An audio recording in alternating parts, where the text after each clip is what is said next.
ভারতের গুজরাটের আহমেদাবাদের যে অঞ্চলে প্রচুর বাংলাদেশি থাকেন বলে পুলিশের সন্দেহ, সেই চান্দোলা লেক এলাকায় ২৯ এপ্রিল সকাল থেকে বেআইনিভাবে ঘরবাড়ি গুঁড়িয়ে দিতে শুরু করেছে প্রশাসন।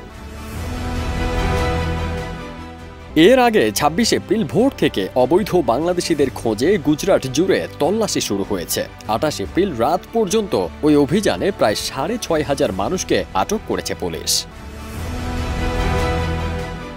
পুলিশ জানায়, আটককৃতদের মধ্যে ৪৫০ জন যে বাংলাদেশি এবং অবৈধভাবে তারা গুজরাটে থাকছিলেন তা নিশ্চিত হয়েছে। এরপরই আহমেদাবাদের ওই এলাকায় তাদের বাড়িঘর ভাঙা শুরু করে প্রশাসন।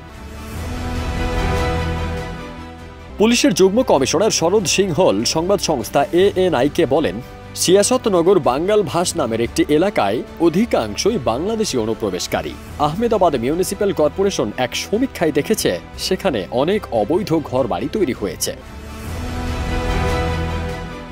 ২৯ এপ্রিল ভোর থেকে ৫০টি বুলডোজার ও প্রায় ২,০০০ পুলিশ সেখানে ঘর ভাঙার কাজে নিয়োজিত হয়েছে বলে জানিয়েছেন সিংহল। এর আগে স্থানীয় অনেক মানুষকে বাড়িঘর খালি করে চলে যেতে দেখেন ঘটনাস্থলে রাত থেকে উপস্থিত থাকা বিবিসির সংবাদদাতারা। ফারদিন সানি, দেশ রূপান্তর।